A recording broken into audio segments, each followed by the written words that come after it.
Welcome back to my channel. স্বাগতম জানাইছো B blog চ্যানেলৰ অন্য এটা নতুন ভিডিও লৈ। ভিডিওটোৰ আৰম্ভণিতে প্ৰথমতে যাব ওলাইছো মোৰ লগৰ বন্ধু এজনে এখন বাজাৰ ওপেনিং কৰিব, শ্বপিং মল বুলিও ক'ব পাৰি আৰু বহুত ডাঙৰ এখন দোকান বুলিও ক'ব পাৰি। কিং বাজাৰ, পেণ্টালুন্স, বিগ বাজাৰ, বিশাল মাৰ্কেট যেনেকুৱা ঠিক তেনেকুৱা কিং বাজাৰ এখন আমাৰ ঘৰৰ ওচৰতে বালিকুছিৰ চকটোত মানে ওপেনিং কৰিব আজি। সেইকাৰণে ভাবিছোঁ এবাৰ তালৈকে যাওঁ, কেনে ধৰণৰ দোকান আৰু কেনেকুৱা মূল্যত বস্তুবিলাক পায় আৰু কি বস্তু পায় প্ৰথমতে চাই লওঁ, যিহেতু আজি উদ্বোধনী কৰিব আৰু কোনোবা ইউটিউবাৰো আহিব বুলি শুনিছোঁ। গতিকে প্ৰথমতে তালৈকে যাওঁ, উদ্বোধনীটো কৰি আহোঁ, তাৰপিছত গৈ আছোঁ এটা ঠাইত ফুৰিব। এইখনে কিং বাজাৰ, যিহেতু আজি উদ্বোধনী কৰিব। উদ্বোধনী কৰাৰ বাবে কিছুমান অতিথি মাতিছে আৰু উদ্বোধনী কৰা মুহূৰ্তলৈ অতিথিসকলে বৰ্তমান বাট চাই আছে। আৰু হৈ গ'ল এনেকৈ উদ্বোধনী, আৰু ভিতৰত লাইট চাইটো জ্বলি উঠিল আৰু ভিতৰত কেনেকুৱা ধৰণৰ বস্তু পায় চাওঁ বলক অলপ ভালদৰে। আৰু ইয়াৰ ভিতৰত সকলো ধৰণৰ বস্তুৱেই পাব। ইয়াত চাবোন, তাৰপিছত তেল, ক'ল্ড ড্ৰিংকছ, গোটেইখিনি বস্তুৱেই পাব ইয়াত। কৰ্ণফ্লেক্স, তাৰপিছত সেইফালে চকোজয়, বিভিন্ন ধৰণৰ বস্তু আপোনালোকে যি বিচাৰে সেয়ে পাব ইয়াত। আৰু এইফালে হালধি গুড়ি, জিৰা, ধনিয়া, যিমানখিনি মানে গৰম মছলাৰ আইটেম আছে গোটেইখিনি পাই যাব। আৰু কিং বাজাৰৰ অনাৰ জন ভাই আছে মোৰ লগত। নমস্কাৰ। তুলনামূলকভাৱে বস্তুৰ দাম কিবা কম আছে নে সেইটো কোৱা আগত? আমাৰ ইয়াত কথাটো হৈ গ'ল কি, আমাৰ এনে নৰ্মেলি যিমান দোকানবিলাক আছে হা, আমাৰ ইয়াতে কিং বাজাৰত গোটেই বস্তুবিলাকৰ দাম অন্য দোকানতকৈ আমাৰ কম। এক নম্বৰ কথা। 2 নম্বৰ কথা, গ্ৰাহকে যাতে মানে ঠগ নাখায়, অতদিনে ঠগ খাইছে। আমাৰ যেনেকুৱাকৈ বিশাল, বিগ বাজাৰ, বাজাৰ ইণ্ডিয়া, এইবিলাক যেনেকৈ আমাৰ পেণ্টালুন্স এইবিলাক আছে, আমাৰো এই কিং বাজাৰে তেনেধৰণৰ আমাৰ খাদ্য সামগ্ৰীবিলাক, আমাৰ ঘৰত লগা যিখিনি আমাৰ বস্তুবিলাক আমাৰ পোৱা যায়। খোৱাকে আদি কৰি ধৰ আমাৰ ব্যৱহাৰ কৰা দৈনন্দিন জীৱনত যিখিনি আমাৰ খাদ্য লাগে বা ব্যৱহাৰ কৰা যায় পোৱা যায়। লগতে আমাৰ কিছুমান প্ৰডাক্ট আছে, ধৰক আপোনাৰ কিছুমান buy one get one free আছে। ধৰক আমাৰ এইটো চেৱাই আছে, এই চেৱাইটোৰ দাম আপোনাৰ 20 টকা আছে। 20 টকা হ'লে আপুনি এইটোত 20 টকাত আমাৰ দুই পেকেট পোৱা যাব। 2 পেকেট দি আছে আমাৰ, মানে 20 টকাত এক পেকেট কিনিলে এক packet free. Buy one get one free আছে। ঈদৰ কাৰণে এটা বঢ়িয়া অফাৰ চলি আছে। ঈদ বুলি নহয়, এইটো প্ৰত্যেক দিন থাকিব আৰু আহিব। মই ঈদৰ আটাইকে অসমবাসী ৰাইজক লগতে আমাৰ এই অঞ্চলৰ ৰাইজক মই ঈদৰ শুভেচ্ছা জনাইছোঁ আগতীয়াকৈ। লগতে মই এটাই কথা ক'ম, মোৰ এই কিং বাজাৰত আপোনালোকে এবাৰ আহক, বজাৰ কৰক। বাকী বেলেগৰ দোকানতকৈ, অন্য দোকানতকৈ মোৰ দোকানত কোনটো বস্তু ৰেহাই মূল্যত পায় নাপায়, এইটো আপোনালোকে এবাৰ আহি মোৰ দোকানত বজাৰ কৰক, মই এইটোৱে আহ্বান জনাইছোঁ আপোনালোকক। আৰু উদ্বোধনী অনুষ্ঠানৰ পৰা চিধা আহি আছোঁ অলপ ফুৰিব, যিহেতু 5 দিনমান হ'ল মই ব্লগ বনাব পৰা নাছিলোঁ, সময় পোৱা নাছিলোঁ। আজি অলপ সময় ওলাই আহি আছোঁ ফুৰিব এটা ধুনীয়া ঠাইত।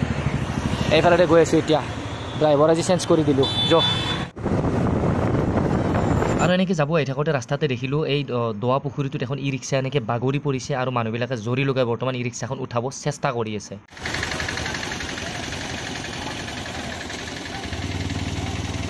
আহি এই ঠাইখিনি পালোঁ। আজিও অৱশ্যে ফুৰিব অহা নাছিলোঁ, বাইক এখন দিব আহিছিলোঁ হাজোত। সেইকাৰণে ভাবিছিলোঁ যিখিনি ঠাইত বহুত মানুহে গধূলি টাইমত ভিৰ কৰে সেই ঠাইখিনিত অলপ ফুৰি যাওঁ, টাইম পাছ কৰি যাওঁ। সেইকাৰণে ভাবিলোঁ অলপ সেইফালেৰে ফুৰি ঘূৰি অলপ দেৰিকৈ গৈ থাকোঁ, যিহেতু আহিছোঁ এটা কামত। আৰু এতিয়া এইফালেৰে গৈ আছোঁ আমি।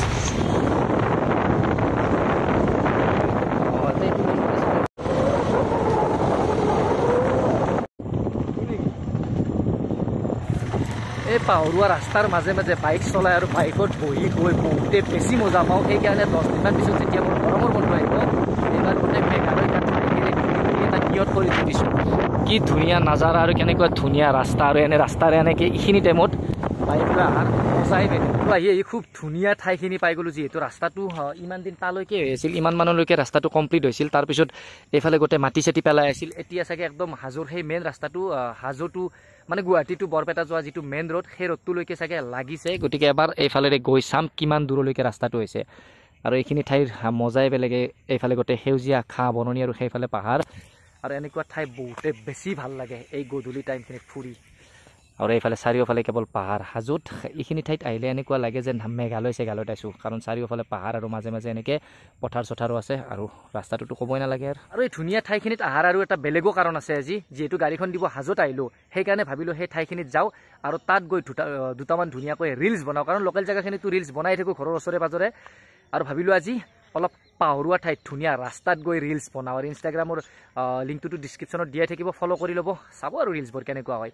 এতিয়া এই ধুনীয়া ঠাইখিনিত এইফালে ধুনীয়াকৈ ৰিলচ বনাব দুটামান চেষ্টা কৰিম, কাৰণ গধূল হৈ আহিলে আৰু ৰিলচ বনাই চিধা যাম ৰাস্তাটোৰ একদম সিমূৰৰ পৰা ইমূৰলৈকে কিমানলৈকে হৈছে চাম বাৰু এবাৰ।